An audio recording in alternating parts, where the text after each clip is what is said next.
North Korea and south Korea, इस country को तो आप लोग भी जानते ही होंगे।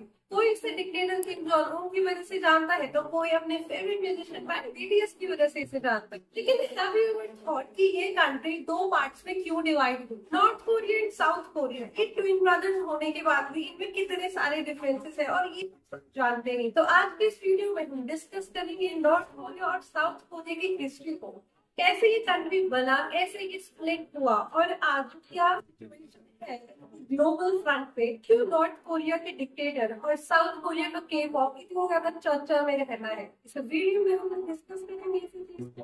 उससे पहले आप मेरे चैनल लक्ष्मी जियो टॉक्स को लाइक शेयर सब्सक्राइब करना ना भूलें।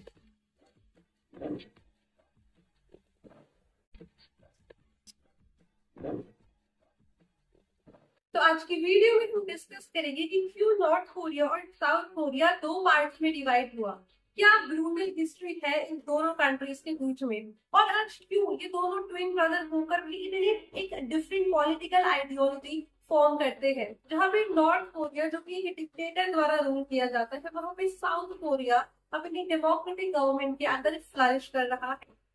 Have you ever thought north और साउथ कोरिया दोनों अलग अलग क्यों है, ये दो पार्ट्स में क्यों डिवाइड हुआ? मैं आपको बताती हूँ। This is the result of the Korean war.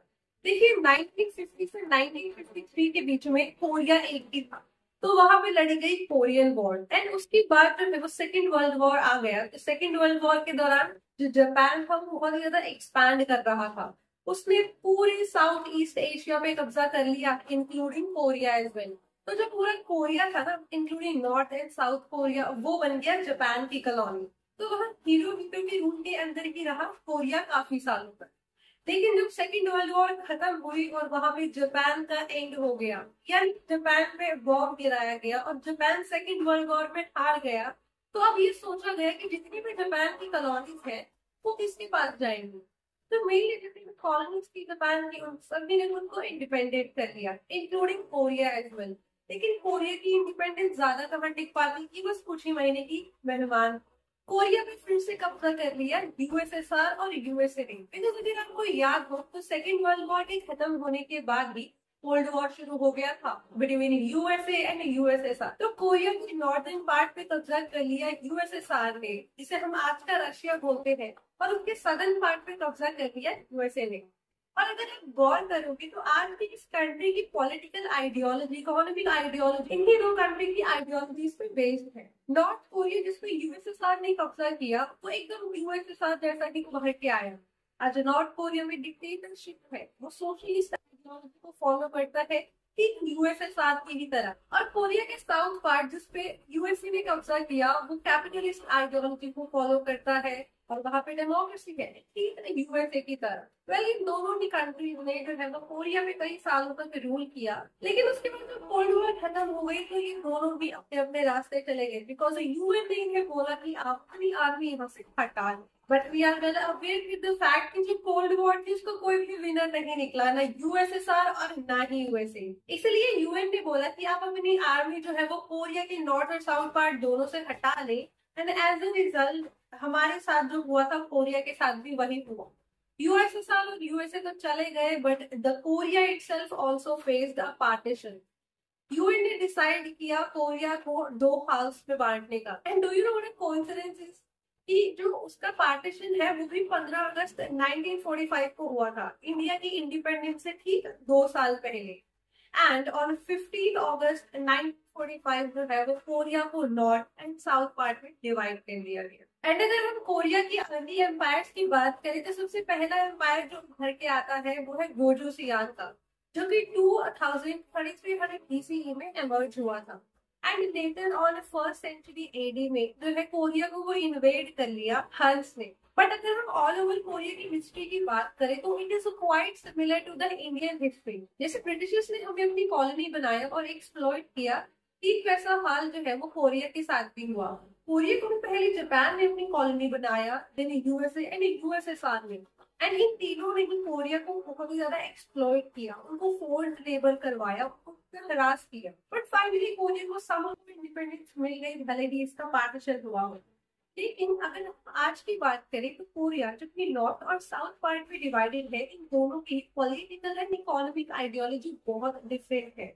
अगर हम नॉर्थ कोरिया की बात करें तो नॉर्थ कोरिया पे रूल करते हैं किम जोंग उन, एंड हम सबको पता है कि कितनी क्रूअल डिक्टेटर है। He is very infamously famous in Korea. Apart from this, अगर हम साउथ कोरिया की बात करें, साउथ कोरिया एक डेमोक्रेटिक कंट्री है।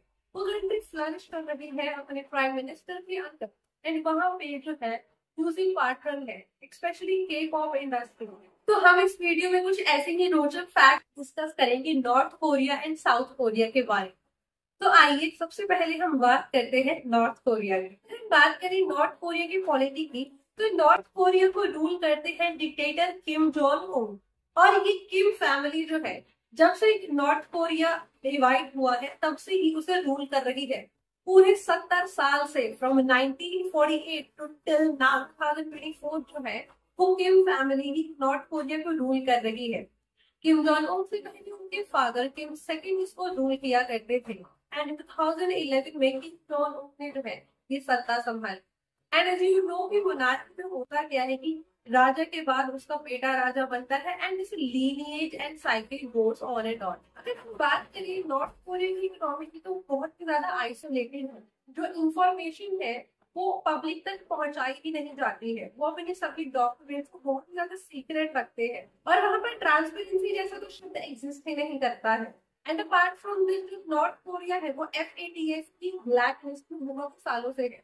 FATF यानी कि फाइनेंशियल एक्शन टास्क फोर्स, ये उन कंट्रीज को मॉनिटर करती है जो कि टेरर फंडिंग और मनी लॉन्ड्रिंग में इंडल्ज होते हैं, और उनके पास क्रिमिनल रिकॉर्ड की बेसिस पर उनको ब्लैक एंड ग्रे लिस्ट में डाला जाता है।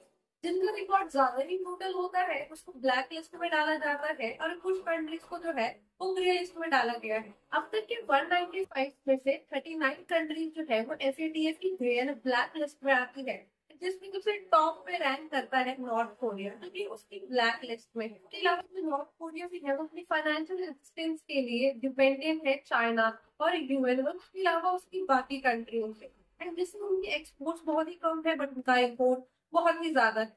उनका इम्पोर्ट मैक्सिमम जो है वो चाइना से है, और वो भी आर्म्स एंड एमिनेशन को लेके। एंड इससे हमें याद आती है वहां की आर्मी।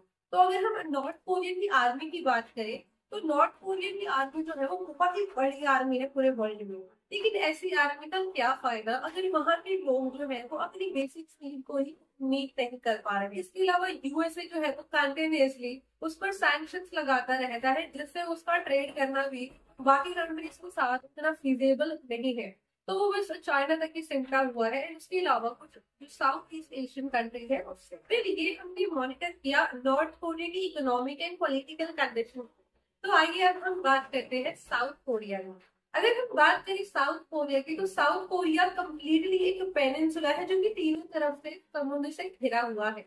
इसकी कैपिटल है Seoul. Seoul is itself a UNESCO world heritage site. इसके अलावा सियोल में पूरे 16 यूनेस्को वर्ल्ड हेरिटेज साइट्स भी है। साउथ कोरिया की डेवलपमेंट की स्टोरी है वो बहुत ही ज्यादा मोटिवेटिंग मानी जाती है एंड पॉपुलर भी, क्योंकि जो साउथ कोरिया है उसने खुद को जीरो से डेवलप किया है। आज जो है वो साउथ कोरिया की इकोनॉमी फ्लरिश कर रही है as compare to North Korea, because South Korea Asia की 4th लार्जेस्ट इकोनॉमी है, एंड पूरे ग्लोब में 14th रैंक पे आती है साउथ कोरिया की इकोनॉमी। इसका GDP शेयर काफी ज्यादा है पूरे वर्ल्ड में। अगर हम बात करें साउथ कोरिया की रिलीजन की, तो वैसे तो साउथ कोरिया में कई सारे मल्टीपल रिलीजन फॉलो होते हैं, बट मेनली जो है वहां पे Christianity and Buddhism, Indian origin Buddhism follow किया जाता है, and rest of the people follow Christianity.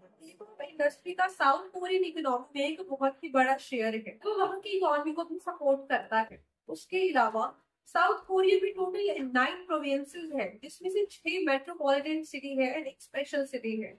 मैं आपको साउथ कोरिया के बारे में कुछ फन फैक्ट्स बताऊं तो आप ये सुन के हैरान हो जाए कि आपको पता है कि साउथ कोरिया का टोटल पॉपुलेशन में से 1/4 लोग जो है वो प्लास्टिक सर्जरी करवाते हैं, एंड प्लास्टिक सर्जरी करवाना साउथ कोरिया में बाकी कंट्रीज के कंपैरिजन में उतना कॉस्टली नहीं है। साउथ कोरिया अपने आइडियल ब्यूटी स्टैंडर्ड की वजह से भी बहुत ही ज्यादा फेमस है।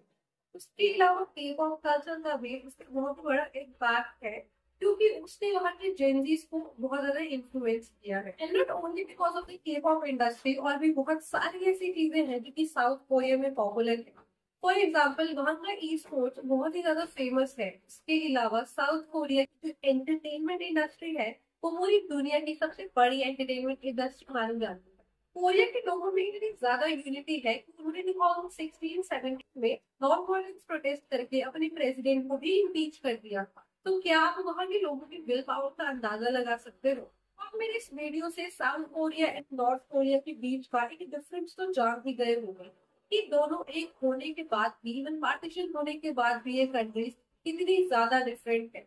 इन्होंने अपनी ग्रोथ के लिए डिफरेंट डिफरेंट पाथ्स को फॉलो किया और उसका रिजल्ट ही आप दोनों भुगत रहे हो, और या फिर कहें तो फेस कर रही है। Video about differentiating north Korea with south Korea.